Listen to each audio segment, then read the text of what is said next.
다 같이 묵상 기도 드리심으로 수예배로 하나님 앞에 예배하시겠습니다.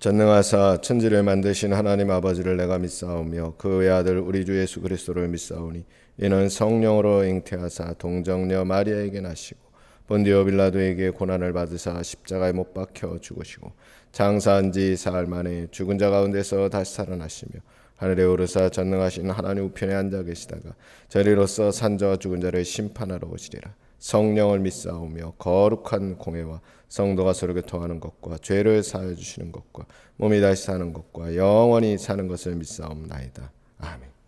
찬송 263장 찬송 1절만 찬양하시겠습니다.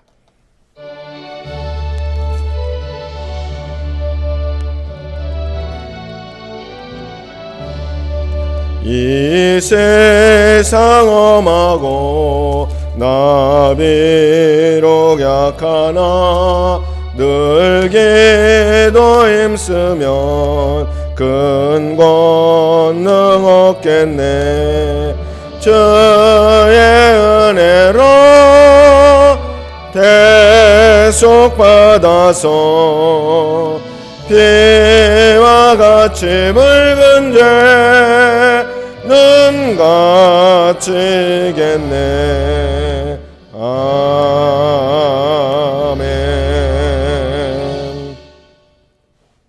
성경 말씀 보겠습니다. 성경 말씀은 요한복음 6장 16절부터입니다. 요한복음 6장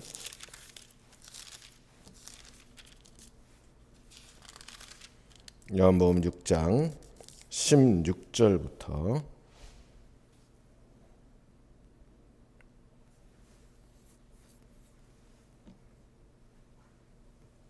내용이 많아서 15절 한 절만 같이 읽으시겠습니다. 15절 말씀입니다. 그러므로 예수께서 그들이 와서 자기를 억지로 붙들어 임금으로 삼으려는 줄 아시고 다시 혼자 산으로 떠나가시니라. 아멘. 오늘 시간이 되면 16절에 나오는 내용, 예수님께서 물 위로 걸어오시는 이런 내용을 생각하고 아니면 오늘 15절 말씀만 함께 생각해 보려고 합니다. 이 말씀 무슨 소리인가 하면 15절의 내용은 이런 겁니다. 예수님께서 오병이어의 기적을 행하시자마자 이 놀라운 기적을 본 사람들이 이분은 우리가 왕으로 삼자, 임금으로 삼자, 이런 분을 우리가 다시 만나겠느냐, 우리의 삶의 문제를 해결할 수 있는 분이 아니겠는가. 어쩌면 여기에 오늘 이 세상을 사는 이 세상의 정치 또는 지도자들의 가장 기본적인 덕목을 잘 보여주고 있습니다. 결국 사람들은 살 수 있도록 그 기본은 물론 의식주가 될 겁니다. 그 다음에 무슨 다른 부분들을 이야기하겠지만 기본적으로는 살 수 있도록 해주는 사람이 지도자다. 이것은 아마 변하지 않는 진리일 겁니다. 예수님 이런 놀라운 기적을 행하시니까 억지로라도 왕을 삼아야 되겠다. 물론 예수님은 정치적인 지도자도 아니셨고 그것을 목적하지도 않았습니다. 지난주에 말씀드린 것처럼 이 예수님의 오병이어의 기적은 모세의 그런 놀라운 예표, 모세의 그런 것들을 실제로 보여주신 원형의 모습으로서 생명의 떡 되심을 보여준 내용이었습니다. 그러니까 예수님께서 오늘 본문에 보면 뭐라고 얘기했는가 하면 혼자 산으로 떠나가시니라. 이에 대해서 마태복음에서는 뭐라고 했는가 하면 마태복음 14장 23절에 보니까 기도하러 따로 산에 올라가시다. 또 마가복음 6장 46절에 보면 무리를 작별하신 후에 기도하러 산으로 가시다. 굉장히 중요한 이야기를 우리에게 보여주고 있습니다. 엄청난 인기. 오늘날 많은 정치 지도자들이 권력을 쟁취하기 위해서 자신의 모든 것을 기울여서 최선을 다해서 그 일을 쟁취하고자 한다고 한다면 예수님은 오히려 그런 것을 호련히 떨쳐버리고 오히려 산으로 올라가셨다. 그 산은 어떤 산이냐? 기도하러 올라가셨다.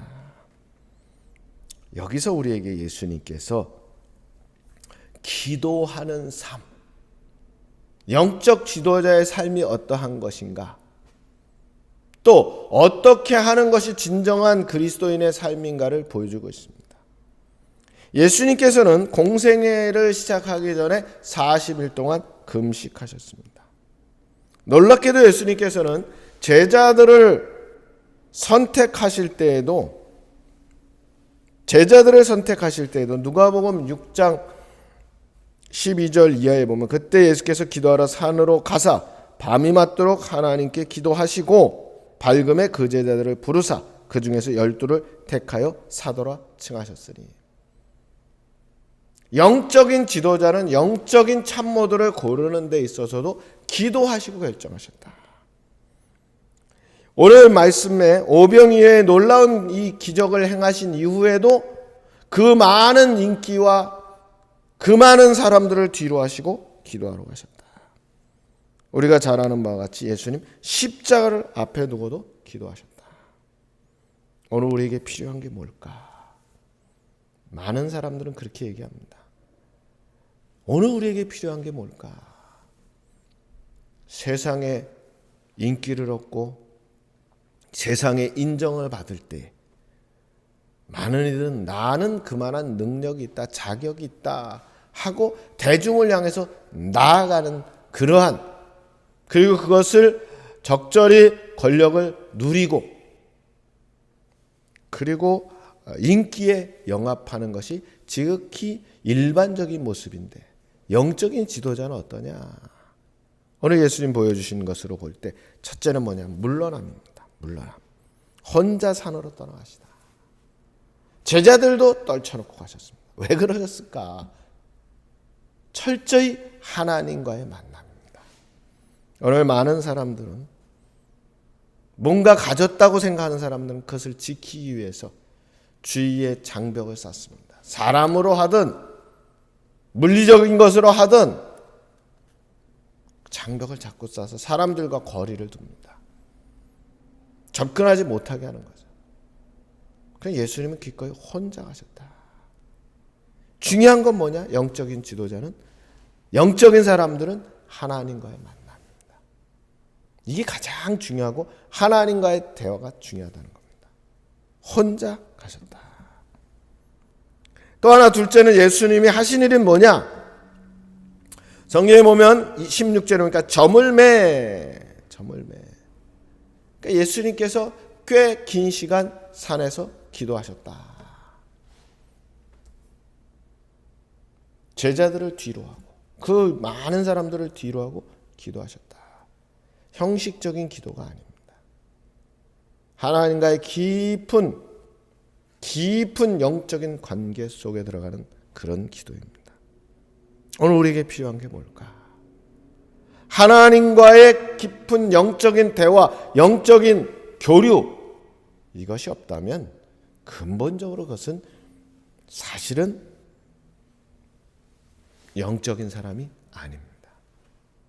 오늘 이 시대에 사람들은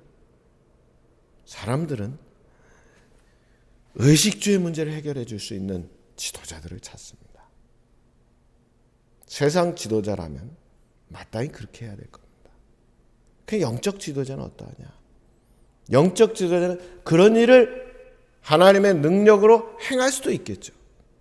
하나님의 도움으로 행할 수도 있겠죠. 그러나 근본은 어디로 가느냐? 홀로 하나님과의 관계 속으로 들어가고 그리고 기도로 하나님과의 대화하는 삶의 모습으로 나타나야 됩니다. 오늘 뒤에 보면 뭐라고 연결하는가 하면 그 상황 속에서 제자들은 배를 타고 건너가는데 건너가다가 보니까 날은 어두워지고 예수님은 오시지 않고 큰 바람이 불어 파도가 일어났다. 이 갈릴리 우리가 호수라고 얘기하고 때로는 바다라고 얘기하는 이곳은 길이는 약 20km, 폭은 뭐 차이는 있지만 넓은 곳이 한 11km. 그러니까 꽤 큰 호수이고 때로는 바다라고 생각할 만합니다. 그 한가운데 있는 제자들이 성경에 뭐라는가 하면 12월이쯤 갔다 중간쯤 갔는데 그때에 예수께서 물 위로 걸어오심을 보았다. 그래서 그들은 두려워서 떨었는데 예수님은 두려워하지 말라 하시고 배에 오르셨고 예수님 배에 오르시니까 그들이 가려던 땅에 이르게 되었다. 이 말씀은 또 기회가 있으면 자세히 드리겠지만 오늘 우리가 이 말씀 통해서 뭘 깨달아야 되느냐. 한마디로 말씀드리면 자, 예수님께서는 홀로 가셨고 기도하셨습니다. 제자는 어떠하냐? 자신들의 목적을 향해서 나아갔는데 물론 예수님께서 자 너희들 건너편으로 가라 했으니까 갔겠죠. 근데 가다 보니까 지극히 정상적인 모습으로 가다가 보니까 놀랍게도 어려움을 당했다는 거예요. 그럼 우리는 이렇게 얘기할 수 있습니다. 아 그거 밤에 뭐하러 갔어? 좀 예를 들면 밝은 날 가지. 왜 그런 걸 미리 대비하지 못했어? 예비하지 못했어? 우리 이렇게 얘기하겠지만 사람은 그렇습니다. 사람은 미래도 모르고 지극히 정상적인 삶을 살다가도 그 삶 속에서 어려움을 당할 수 있습니다. 중요한 건 뭐냐? 그럴 때 영적 눈이 열려서 주님을 주님으로 볼 수 있느냐? 안타깝게도 그 부분은 이들이 조금 부족했습니다. 물론 밤에 캄캄한데 물 위로 뭐 오면 당연히 예수님으로 받아들이기는 어려웠을 겁니다. 그러나 어쨌든 그들 앞에 주님이 오셨을 때 그들은 주님을 바로 이해하기 어려웠다는 것은 그들의 한계입니다. 우리도 마찬가지죠. 우리가 어려움을 당할 때에 언제나 주님은 찾아오십니다. 언제나.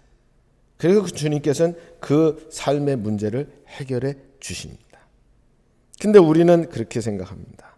나는 지금 어렵다. 나는 지금 힘들다. 나는 지금 철저히 혼자다. 우리가 혼자이어야 할 때는 언제냐면 하나님과 만날 때 혼자이어야 하고 우리의 삶은 어떠냐? 항상 주님 찾아오신다. 그리고 항상 주님이 용기를 주시고 항상 주님께서 삶의 위기와 문제를 해결해 주신다. 우리가 이걸 기억해야 됩니다. 지키시는 주님, 도우시는 주님, 위로하시는 주님. 우리가 이걸 기억할 필요가 있습니다. 그래서 말씀 정리하면 영적 지도자는 어떤 사람이냐? 놀라운 능력이 있느냐 없느냐, 놀라운 능력을 행하느냐 못하느냐 이전에 철저히 하나님과 홀로 만나는 사람, 깊이 기도하는 사람, 그 사람이 영적인 사람이고 그런 사람이 주님과 동행하게 되고 주님의 역사를 함께 하게 되는 겁니다. 또 우리 일상적인 사람은 어떠하냐? 일상적인 삶을 살다가 보면 어려움을 당하죠. 원하든 원하지 않든. 그럴 때에 주님은 언제나 찾아오신다. 그리고 주님은 언제나 우리를 위로하신다. 주님은 언제나 우리를 도우신다. 이것을 기억하면서 주님 신뢰하고 의지하고 살아가는 우리 모두가 되기를 주님의 이름으로 축원합니다. 같이 기도하겠습니다. 많은 이들이 질문합니다. 주님은 어디 계시냐? 주님은 말씀합니다. 나는 항상 너희에게 다가오고 있다. 오늘 우리가 그 주님 의지하고 신뢰하고 승리하는 주의 사람들에게 주님 역사하여 주시옵소서. 우리 구주 예수 그리스도의 이름으로 감사하며 기도드리옵나이다. 아멘. 찬송 568장 1절 하시고 주기도로 예배를 마치겠습니다.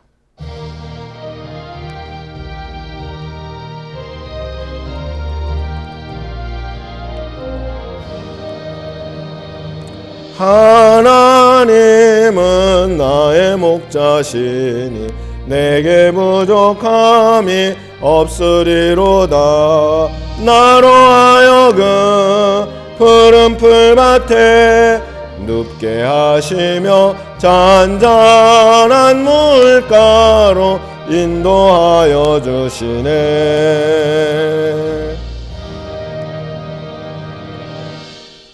하늘에 계신 우리 아버지여, 이름이 거룩히 여김을 받으시오며 나라의 마옵시며 뜻이 하늘에서 이루어진 것 같이 땅에서도 이루어지이다. 오늘날 우리에게 일용할 양식을 주옵시고 우리가 우리에게 죄진 자를 사해 준 것 같이 우리 죄를 사해 줍시고 우리를 시험에 들게 하지 마옵시고 다만 악에서 구하옵소서. 되게 나라와 권세와 영광이 아버지께 영원히 싸움나이다. 아멘.